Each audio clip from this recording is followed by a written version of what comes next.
A ver, la incidencia de la tuberculosis en España es significativamente baja y está disminuyendo mucho y progresivamente en los últimos años. Actualmente tenemos una incidencia que vendría a ser de unos 10 casos por cada 100.000 habitantes de lo que es la forma activa de la tuberculosis, la enfermedad de la tuberculosis, y no llega a haber una muerte por cada 100.000 habitantes de lo que es esta enfermedad, ¿no? De esta forma activa. Ahora bien, lo que hace trascendental o lo que hace importante a esta enfermedad digamos, en las democracias occidentales es su forma latente. La forma en la que tenemos el bacilo de Koch, digamos, acantonado en nuestro sistema y está ahí esperando a una bajada de defensas, ¿no? Y esta bajada de defensas, pues en tratamientos tan novedosos o tan actuales como lo que es, digamos, el cáncer, inmunosupresores para el cáncer, para trasplantes o para otro tipo de enfermedades, pues abre una oportunidad a que la tuberculosis se, se desarrolle. No hay datos, bueno, hay diferentes tipos de datos, ¿no? Y hace poco, en 2019, la OMS lanzó un comunicado que decía que en España podría llegar a haber incluso 15 millones de personas con tuberculosis latente. Yo creo que estos datos son muy elevados y no se ajustan a la realidad, porque viendo otra serie de datos hablan de un 6% de la población. Un 6% en España pues, se corresponderían a aproximadamente unos 3 millones de habitantes, que serían los que podrían tener una tuberculosis latente. ¿Por qué es importante la tuberculosis latente? La tuberculosis porque digamos, es el reservorio de tuberculosis para acabar desarrollando la enfermedad activa. Se calcula que entre un 10 y un 15% de todos los pacientes con una tuberculosis latente desarrollarán la enfermedad a lo largo de su vida, ¿vale? Con lo cual, pues si tenemos un reservorio de 3 millones de habitantes, pues son muchos pacientes los que podrían acabar desarrollándola. El reto principal, si queremos pues, acabar en el 2030 con la enfermedad de la tuberculosis, es atacar directamente a este reservorio de pacientes, ¿no? A estos 3 millones que, por ejemplo, en España podríamos tener. Y una de dos, o se hace un screening masivo a toda la población para empezar a atajarlo, ¿vale? Que podría ser un eventual principio de solución, o por costes y por protocolos y por proceso, lo que se hace ahora es, digamos, hacer este tipo de test o desarrollar este tipo de estrategias en, en dos tipos de poblaciones. Una, persona con alto riesgo de contraerlo, y personas con un alto riesgo de desarrollarlo, ¿no? Podríamos decirlo así. Por ejemplo, las personas que están con un alto riesgo de desarrollarlo, en el caso de que la tengan, pues es básicamente pues, aquellas personas que reciben tratamientos inmunosupresores, ¿no? Personas con cáncer, con HIV, que sabes que se les practica un trasplante, que hacen diálisis, o incluso, digamos, más recientemente, pues a un montón de personas con enfermedades autoinmunes, a las cuales también se les da, digamos, cierta inmunosupresión. Durante este tiempo de COVID, por ejemplo, a todos aquellos pacientes que se les ha dado corticoides se les han practicado también este tipo de pruebas, ¿vale? Para evitar eventuales complicaciones de todo tipo. Estas son las personas, digamos, más en riesgo de desarrollar esta enfermedad. Y luego hay personas que están en riesgo porque también están excesivamente expuestas, ¿no? Por ejemplo, el personal sanitario. El personal sanitario está mucho más expuesto que otros. Las personas que están en prisiones, personas sin hogar, las personas que hacen uso de drogodependientes, ¿no?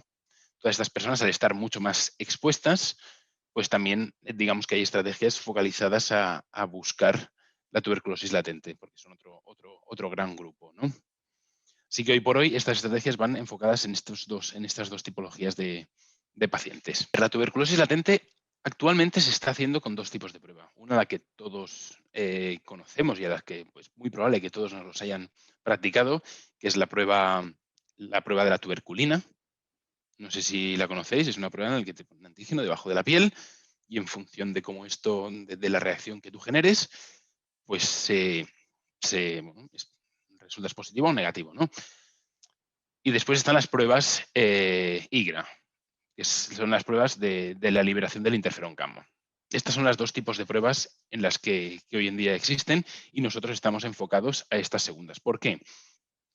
La primera es una prueba muy económica, pero al mismo tiempo es una prueba excesivamente subjetiva porque es el ojo de un profesional el que lo tiene que medir. Subjetivas también, porque depende también de la dosis que te introduzcan, porque depende también de cada uno, ¿no? Y del tiempo que pase. Necesitamos diferentes visitas al médico, es decir, estamos, digamos, yendo varias veces al médico de cabecera o a quien nos haga esta prueba para ver el resultado. Y luego tiene también una serie de dificultades, sobre todo con la población que está vacunada. Por este mismo motivo, gran parte de estas pruebas se están desplazando a lo que se conoce como las pruebas de interferón gamma, de la liberación del interferón gamma, las pruebas comúnmente llamadas como IGRA, ¿vale? Es interferón gamma release assay.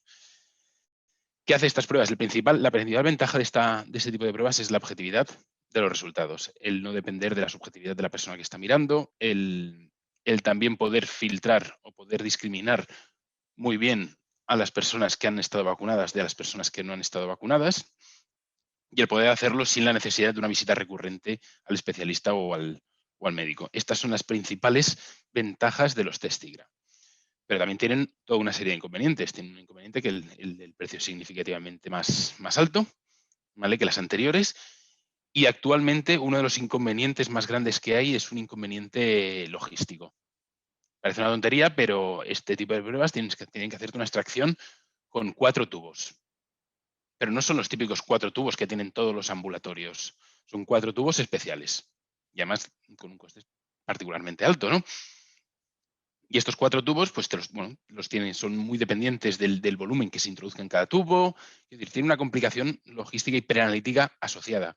Por otra parte, es complicado muchas veces hacer llegar estos tubos a los centros de atención primaria. ¿Por qué? Porque no hacen muchas de esas peticiones, porque no están acostumbrados a cómo se gestionan estos tubos. Es decir, toda la parte preanalítica, con lo cual muchos de estos pacientes tienen que ir directamente al especialista a que les hagan allí esta toma de muestra. Es decir, es una toma de muestra que cuando hoy por hoy se está empujando hacia la atención primaria y prácticamente todo se puede hacer en la atención primaria, donde no, los pacientes tienen que volver a ir al hospital a que les hagan simplemente una extracción porque los ambulatorios no son capaces o no se han habilitado los ambulatorios para que hagan esta recogida de muestra, ¿no? Por la dificultad preanalítica que conlleva todo esto. ¿Qué ventajas queremos aportar nosotros a todo este proceso? Básicamente nosotros hemos desarrollado una prueba IGRA donde desaparece el tener que, donde la dificultad toda esta preanalítica desaparece. Es decir, no vamos a trabajar con 4 tubos, no vamos a trabajar con 4 tubos específicos y particulares, sino que vamos a trabajar con el tubo de sangre normal con el que trabajan todos los ambulatorios. Y esto es muy importante. ¿Por qué? Porque se democratiza el poder hacer todas estas pruebas. Es decir, que cualquier persona que pueda ir a su centro de atención primaria, que está justo, que para eso es su centro de atención primaria, a que le hagan esta extracción, lo mandarán a su hospital de referencia, sea comarcal, sea general, y ahí poder procesar. Es decir, simplificamos todo el proceso y acercamos, digamos, este tipo de pruebas nuevamente a la ciudadanía, ¿vale? Esa es la principal novedad que aportamos. Y como segunda novedad también es que, de la misma forma que democratizamos esto para que pueda realizarse a la población, también lo hacemos para que pueda hacerse en casi cualquier hospital. Actualmente, para este tipo de pruebas, necesitas, digamos, unas instalaciones más o menos complejas, necesitas unos volúmenes significativamente altos. Nosotros aportamos un proceso en el cual esta limitación desaparece y las pruebas se podrán hacer una por una sin ningún tipo de problema. Con lo cual esto cualquier hospital comarcal incluso, hasta el hospital comarcal más pequeñito, lo podría hacer sin ningún tipo de inconveniente. No estamos aportando, digamos, una disminución de tiempos en senso estricto significativa a lo que es el proceso. Las pruebas actuales más o menos también durarían 17 horas. Ahora bien, no es del todo real o no es necesariamente real, ya que para toda la tecnología que se está utilizando actual, la metodología actual, se requiere un acúmulo de muestras muy grande, con lo cual es muy factible que, bueno, y sucede, de hecho los hospitales con los que trabajamos lo vemos, que muchas veces el hospital solo puede hacer estas pruebas una vez a la semana, porque necesita un volumen tal para hacer eficiente su proceso. Entonces, por mucho que la técnica pueda durar también 17 horas, si solamente lo hago una vez a la semana, al final puedo llegar a tardar 17 días. Hay 17 días, perdona, 7 días. Nosotros lo que estamos brindando es la posibilidad de que se pueda hacer en cualquier momento, en cualquier hospital, y que es prácticamente imposible que esto tarde más de 24 horas, porque se simplifica todo el proceso tanto que se puede hacer como una analítica más de rutina. Piensa que actualmente no todos los hospitales hacen esto. Entonces, desde que lo recibe un hospital, que a lo mejor lo envía a su hospital de referencia, el hospital de referencia tiene aquí acumular muestras para poder gestionar todo esto. El tiempo pasa, ¿no? Y es muy frecuente que estas pruebas tarden 7 y 10 días tranquilamente. Y eso si el hospital no tiene que enviar a un laboratorio externo. Por ejemplo, en Asturias solamente hay un hospital que haga este tipo de pruebas. El test se ha lanzado ya en Francia, digamos, un lanzamiento piloto, porque es una prueba importante y al final afecta a pacientes pues, que tienen una gran importancia dentro del sistema sanitario. Biomemoria quería hacer un lanzamiento muy controlado.